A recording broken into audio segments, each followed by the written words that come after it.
Previously on The Assassin Who Returned as the Duke's Son, Thalion finds himself stuck in an unpleasant mission, one that wasn't issued by Eru. It's the result of a personal promise from Lily, tricking the protagonist into going. Her true purpose will be revealed later, where she also wanted to test him once he completed his mission, making sure whether he'll be a villain or a hero. But before we begin, remember that everything you're about to see is a fictional story. Do not replicate or attempt any violent or dangerous actions you hear. With that said, let's get into the story. The destruction before us is all thanks to the battle between Simon and Gunther, where the protagonist's only goal is to find out Bethany's location, and Gunther's to have a legendary battle. Fighting harder and harder, he realizes his opponent isn't taking a single hit. He's just dodging everything Gunther throws at him, each attack stronger than the last. Gunther is thrilled to have an opponent worthy of his level. After the attack, the protagonist stands atop the rubble. Thalion senses another presence. A warning is given. Daggers embedded into the ground. Something Gunther absolutely despises. Because it's Lisa, she's here to protect her client. Even though she tells them he started the fight, they don't believe her. Thalion had no idea they already knew each other. In the end, Gunther agrees to stop, but only if his fight with Simon is rescheduled. Lisa asks if Thalion is okay. He just lets her know he's very upset. She apologizes, acknowledging that he's a VIP client she was supposed to protect. But he knows she wants to ask him for something. She confesses what Gunther told him during the fight, and Thalion agrees to battle him. It catches her off guard. She never thought he'd actually do it. Though the protagonist has one condition, that the little red-haired girl gets a job. He just wants to improve her quality of life, even a little. Rumors spread that Gunther is returning to the ring, and now people believe Simon is in real trouble. Lambaster was beyond excited, raving about the upcoming fight. For a week, the protagonist trained and learned the cage match rules. Rule #1, no weapons. Rule #2, step back if your opponent loses the will to fight. And rule #3, no killing the opponent. But apparently that last rule doesn't really matter, because this fight, no rules at all. The owner gave it the green light. A last-minute detail the protagonist wasn't aware of. Gunther admits he's been dying for this fight. When Thalion demands his weapons back, the referee is already gone. Everything happened so fast, he wasn't ready. From a private box, Bethany watches, eager to see if the boy everyone's talking about is the real deal. She has high expectations. Simon explains that no one told him about the no-rules match. Gunther taunts him, telling him to find one if he's scared, which of course makes the protagonist fall into his mind game. He doesn't grab a weapon. After all, he has his mana. Now he's ready. Gunther sees the magic and is thrilled. This guy will last longer than he thought. Thalion has never heard of Gunther before. But Gunther, he's a machine. He crushes his opponents without mercy. Not that it surprises Thalion. And just like that, the battle begins. The protagonist throws his first massive punch. Gunther dodges. But at that exact moment, Thalion draws his dagger, slashing Gunther's arm clean off. Then the dagger vanishes. Gunther screams in pain, and the crowd, they didn't even catch what just happened. All they see is Gunther on his knees, missing an arm. Gunther is burning with rage, ready to kill his opponent for good. But the look in Thalion's eyes warns him, this is a life-or-death situation. An inevitable wave of intimidation washes over Gunther. The referee takes his silence as an official loss. One of the onlookers notices the mana and miss, and starts sweating. He suspects it's the demon sword. Meanwhile, the little red-haired girl admires the protagonist's strength as she hands him his drink. She's already started working, and her name, it's the same as the prince's, Louise. Thalion is genuinely happy she's getting out of the slums. Hearing Lisa's voice, he considers scolding her for not telling him, but she immediately apologizes. He demands to know why she hid the fact that this was a no-rules fight. She swears only the owner and Gunther knew. Thalion tells her he wants to meet the owner. But as he leaves, Lisa informs him that Bethany prefers to stay anonymous. Upon exiting his room, he's greeted by a short man eager to talk. The man introduces himself as Boris from the Grey Merchants Union, and he's here for one reason, to buy the demon's sword from him. But the protagonist plays dumb. Boris insists he's the only one who recognized it. Turns out he used to work for Albus Merchant Union, until its leader, Zitcherman, was assassinated 2 years ago. Since then, he's been working at his current merchant union. He's an expert in weapons, especially swords. Thalion realizes there's no way he can hide it. Boris outright states he knows exactly what it is, and he begs for a price, whatever it takes. Thalion is beyond annoyed by his word. He grabs Boris by the collar and says, All I have to do is eliminate you, and no one will ever know about the sword. But suddenly, dark presences surround him, threatening to kill him if he doesn't let Morris go, only making the protagonist even angrier. He recognizes them. They're from Sparnia's Shadow Assassin's squad, an investment in Morris' security. But they won't be able to save him before Thalion snaps his neck. Inside the room, Lisa and little Louis watch as the protagonist is about to take out her client, threatened with force and the risk of Louis being fired. A nuisance to him. So, he lets Morris go, warning him he never wants to see him again. With no choice, the merchant orders his men to put away their weapons. They weren't expecting that order. Thalion just stares at them. Morris lets him know his offer still stands. Before leaving the room, Thalion reflects after Zitcherman's organization fell, another one rose. His thoughts are interrupted by the little girl, worried about him. The protagonist reassures her, then turns to Lisa with a request. More than a request, an order. He wants to meet the owner. Lisa realizes she has no choice. Elsewhere, a loud bang echoes through the floor. Gunther, furious. He wants to end the protagonist. He feels like he can't go on living unless he kills him. He felt so weak, standing before him, frustrated, unable to find a way to defeat him, until he remembers little Louis, and a wicked plan takes shape. He knows she's his weak spot. That's how he'll take him down. Grabbing one of the boxes she used to sell, night falls. Louis finishes her chores. Suddenly she hears the door open. Curious, she wonders what kind of customer visits at this hour. Gunther smiles at her, and she freezes. She knows exactly who this monster is. He tells her to come with him. Back in the room, the protagonist still doesn't understand. Why can't he see Bethany? He asks Lisa why she's avoiding it so much. She tells him Bethany is watching him. She was the one who arranged and removed the rules from the battle. Lisa advises him to leave as soon as possible. Otherwise, things could go very badly for him. Suddenly, a loud noise, and Louis screams. They rush to see what's happening. The disaster before them. The protagonist kneels, picking up her badge from the floor. He instantly knows who did this. He tells Lisa to stay back. He'll handle this. Lisa protests. She doesn't even know who's responsible yet. But the protagonist makes it clear he will handle everything. Elsewhere, Delka's drawings cover an entire room. She's devastated. Until a tiny man interrupts. Morris. He makes her an offer, looking at one of the many faces she's drawn, catching Delka's attention.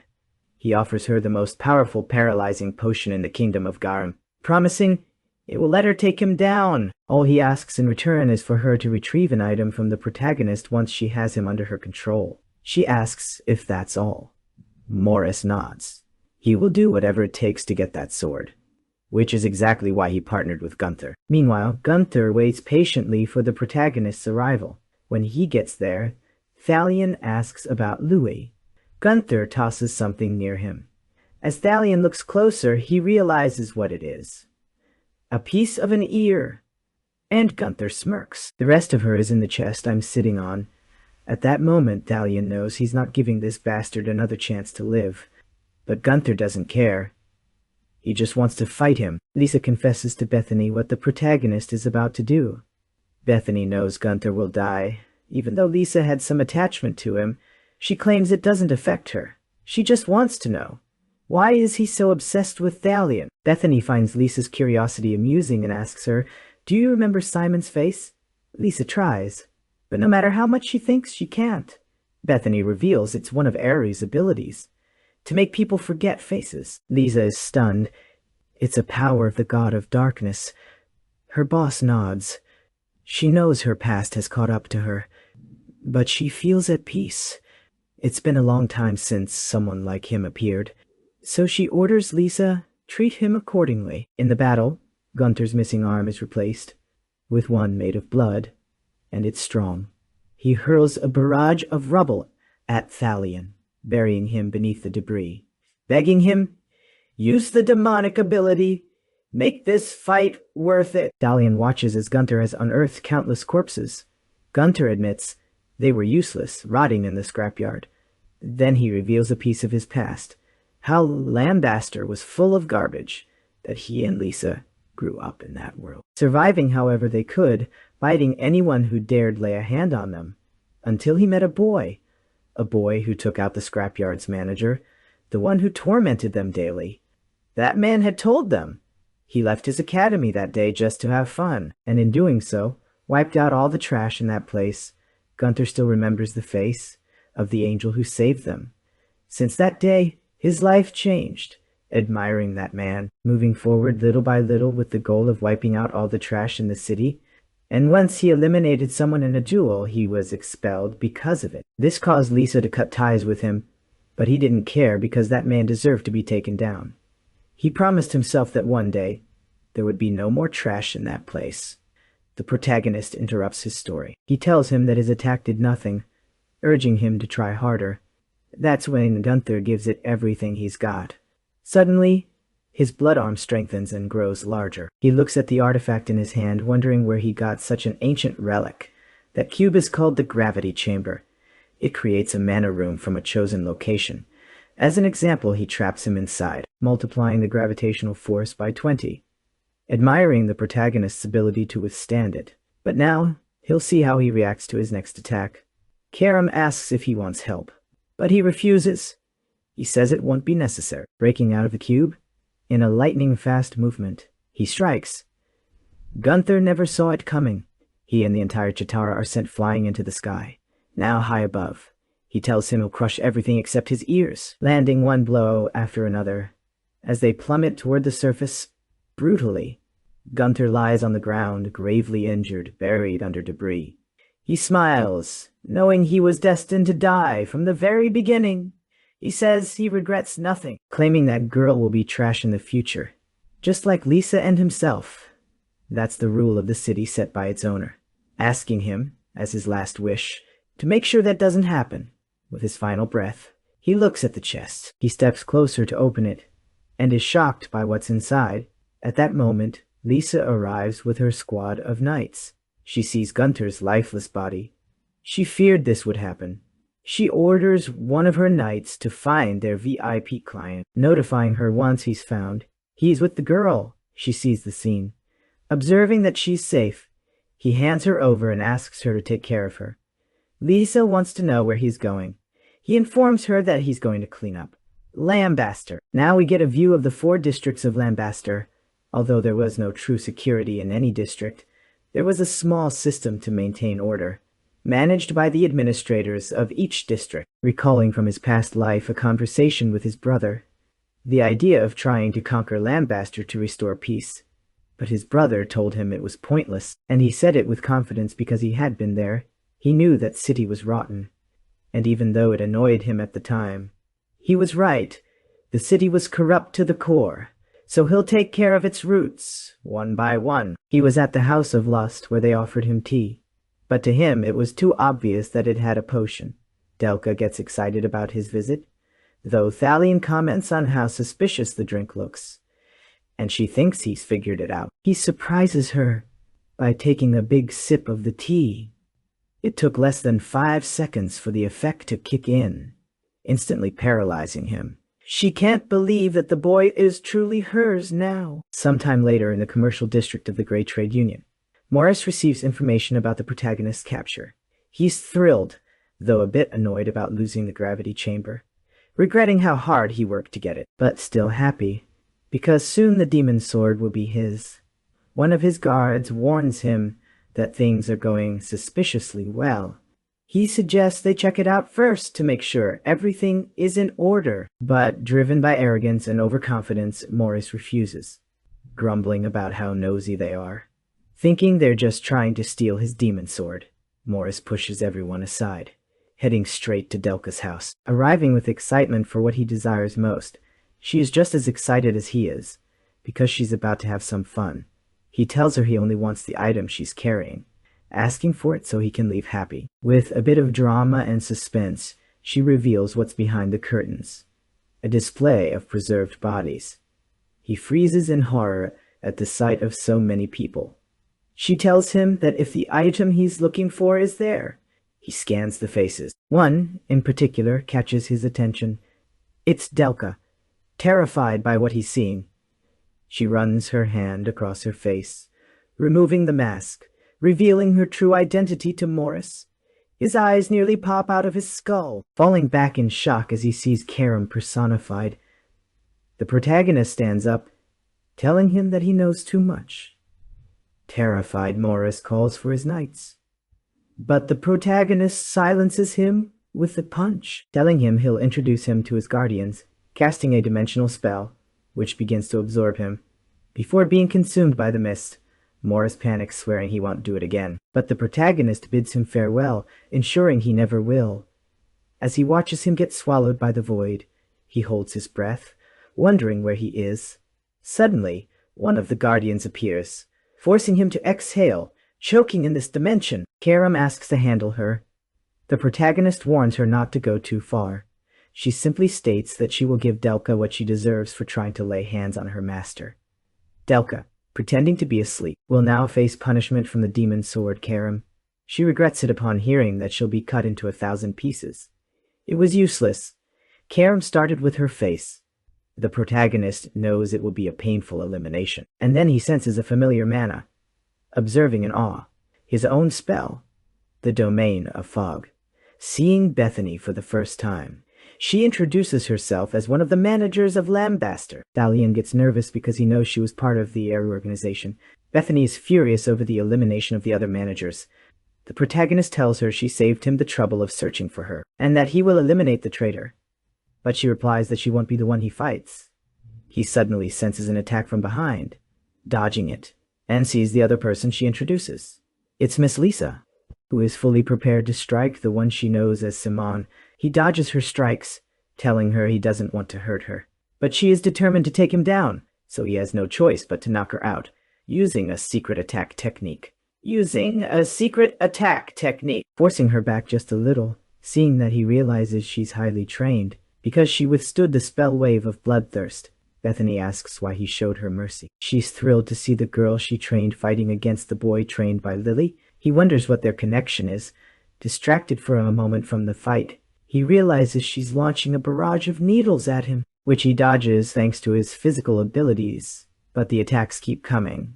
He stops her attack once again. She confesses that she's doing this for her only deceased relative, the one he took from her. He looks into her eyes and sees that the subordination spell has been activated in her, placing resentment in her heart for what he did to Gunther.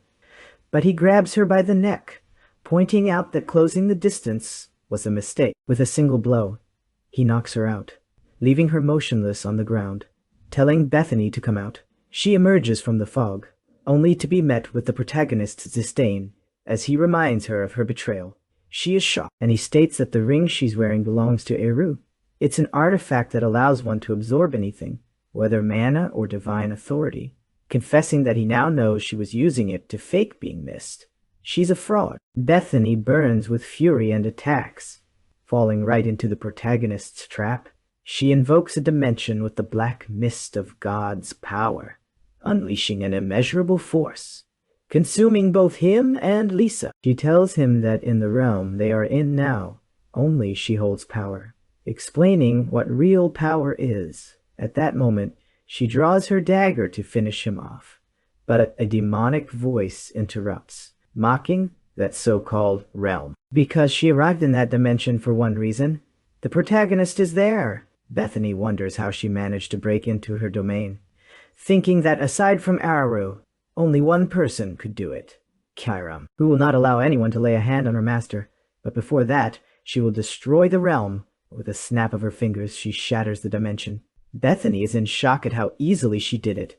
Thalion wonders why she took so long, which irritates the protagonist slightly for being so ungrateful. She can't believe he is the successor. Her envy consumes her. There hasn't been a chosen one for over 300 years, and Bethany only sees him as a child. She attacks with everything she has. Karam transforms into a sword, and he strikes. Both use similar combat spells, but Bethany is the one who falls, leaving her dagger behind, proving why he is the true successor of Eru. She stands up and senses the immense power approaching, an attack she won't be able to dodge no matter how many rings she has. This will be the last face she sees. For the first time, she feels true fear. The protagonist unleashes his power to finish her off once and for all. The reflection in her eyes bears witness to her life flashing before them. Years ago, at the Temple of Black Mist, we see her leaving, tired of waiting for the successor, asking Lily if she will eliminate her for deserting.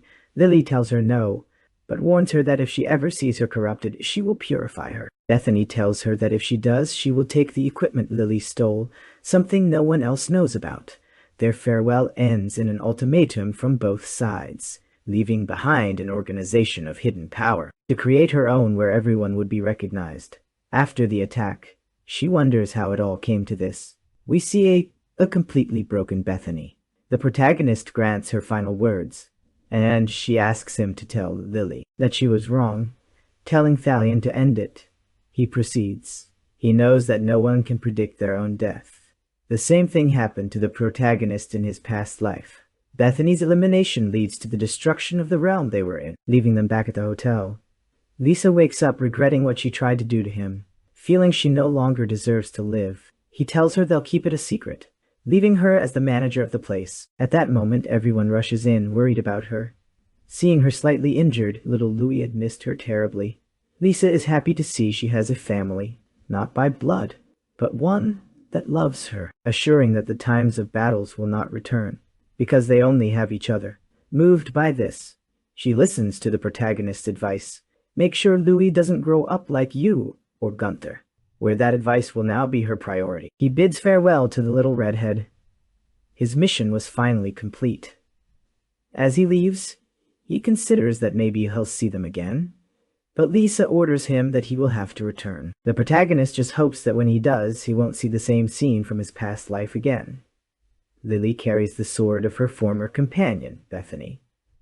The protagonist knows she sent him on a mission that wasn't easy. She acknowledges that it was difficult and offers to answer any questions he has. He wants to hear from Lily's own mouth what kind of relationship they had.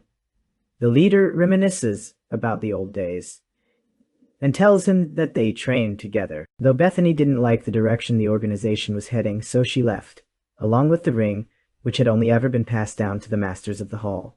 He shows her the ring. She steps down from her pedestal, claiming it as her property, but she tells him she won't use it. She doesn't need it anymore. Instead, she offers it to him. He thought she sent him just to retrieve that jewel, though Karen believes it was something much more personal than just the ring. Lily accepts that and reveals that the ring corrupts a person's power. The protagonist asks if it's some kind of test, where, by using the ring, she expects him to fall into Power's grasp, eventually becoming a target for purification in the future. She just wants to see if he will become a hero or a villain, a trial worthy of his successor. Or did Kara make the wrong choice? Meanwhile, at the academy, the dean warns that the students are still affected by the disappearance of their instructor, but he trusts that the new professor will handle the situation. He nods, assuring him that he will be understanding, then leaves the room. As he does, Dean Bartolome thinks about how strange his mana is. Lily arrives at the room having been called there, and comes across him. It's Boris, who greets her as the new instructor of the academy. As she walks past, she takes note of the scent of blood on him. She knows he's dangerous. The dean called her to keep an eye on him. He's well-mannered from the capital, but his manner is unsettling. Lily knows exactly what he means. That scent of blood can't be erased. It's like seeing death itself walking the hallways. Later, banners are being raised. Too many knights, in fact. Something that Celine and Leximus both notice. It's all due to what happened at the blood banquet. The princess hears someone call her name. It's Anna, standing at the far end of the area. She smiles upon seeing her friend again. They spend time together, walking through the park, talking about everything that's happened. Anna apologizes for her family's decisions. They shouldn't have locked her up. But Anna isn't really bothered by it. She introduces her to Leximus, who is delighted to meet her. Suddenly, a man appears. Boris introduces himself to them, asking for Princess Celine. She greets him with warmth and kindness, though Anna is annoyed by how much of a bootlicker he sounds. He tells Celine that he wants to see her mana sphere. Celine summons a mana fragment, something that Boris finds useful. Anna confesses that she has a bad feeling about this, though the princess believes it's just for research.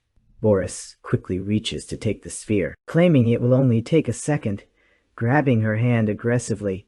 She looks at him in shock, not understanding why he's doing this.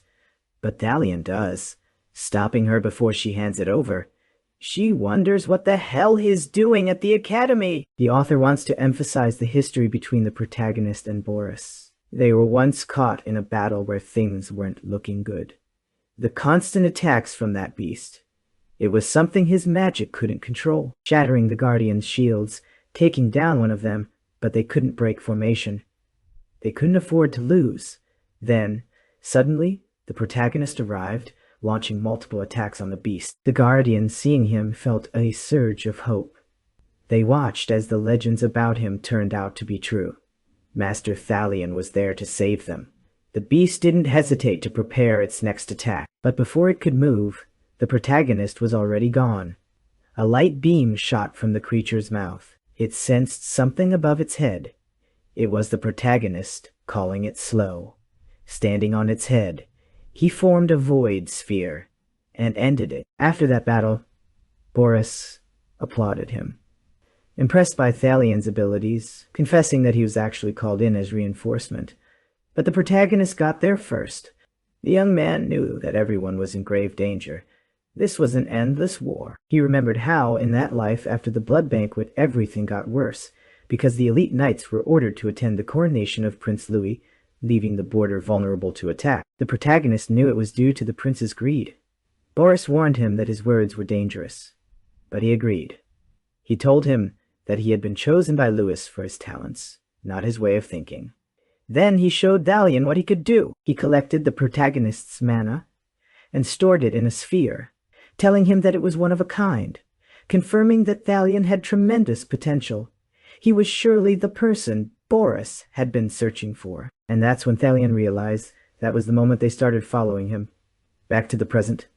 The scene with the princess. He refuses to make the same mistake again, and opposes Boris standing right in front of them. He recognizes Ashel's brother, so he plays dumb, making sure it's just instructor routine. He realizes they'll have to see him all the time, so he tells them that it was never necessary. He apologizes for the inconvenience he caused. The protagonist accepts and asks him to leave. Boris sees how hostile he is and doesn't know how to react, so he simply says goodbye, walking away from the place. Anna wonders if she had ever heard of him before. Leximus yells at the protagonist to let go of the princess's hand. He does, apologizing.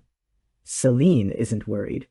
She knows there must be a good reason for that, especially because it's him. But then she realizes she said it out loud, and dies of embarrassment. She grabs Leximus by the hand and quickly leaves the area.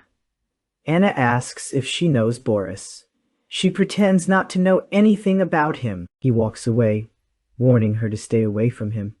Anna notices the tense attitude of the protagonist and wonders what's going on. A while later, Thalion casts a spell, letting a waterfall of sweets fall, congratulating the students for their hard work. They're happy to see him again, even though Brian won't let Emily cook. She feels like her job was taken away, so instead she'll drag Brian off to train. She orders him to change for combat, leaving the building. They see someone still training on the field. It's Leximus, who keeps improving her technique. They watch as she handles that massive sword effortlessly. Thalion watches proudly. He knows she will one day be praised as the greatest swordswoman on the continent, so he draws one of the swords. He wants to see how much she's improved, challenging her to attack him. But she doesn't want to use a real sword, so he attacks first. She dodges him, and he admires her reflexes. Though she doubts if it's really a wooden sword, it felt too heavy. She counters his attack, making sure she won't hold back, moving with agility, though the protagonist demands more. Mocking her so she'll strike harder. She feels powerless for not being able to reach him with her sword, but she doesn't give up until she succeeds. However, the protagonist interrupts her, telling her that the duel is over. He drops his sword, telling her that giving in to her emotions will make her lose any battle. She simply admires the strength of the protagonist, thinking how much she wishes she could be like him. He praises her skills and how talented she is. She listens as Thalion admires her, but she knows she's not at the level she was in her past life yet. So she asks Brian to train with her, leaving her knight so they can practice, walking away from the place. While Brian is a little anxious about fighting her, Leximus feels the same way, making Brian even more nervous. Walking, the protagonist heads to an open area within the academy, noticing Anna, who is looking up. He follows her gaze, Realizing that she is staring at Instructor Boris' laboratory, he asks if she intends to go in. She nods. A little annoyed, he asks why. She confesses that she's curious. She had never heard his name before. Thalion knows she'll get into trouble if she continues. Anna wants to know if he'll help her, since it seems like he knows Boris very well, to the point of hating him. He sighs, giving in, thinking that now he's in trouble too. So they wait for Boris to leave. Once they no longer sense his presence, they approach the laboratory. He tells her that he'll go in first, using his magic to open the door. They step inside, seeing the massive collection of books he has. Karam tells him that she'll stay on the roof, confusing the protagonist. At that moment, Anna finds something. When he looks at it, they realize it's an ancient book. And not just any book, it's Boris's armor. Falthar. Okay guys, we'll leave it here for today. We'll continue the story in the next video. This series will consist of several small chapters. But remember, if you want to keep reading, you'll find the details in the comments of the pinned post below. If you enjoyed the video, a like and a good comment help me a lot to keep bringing more content. With that said, take care and see you next time.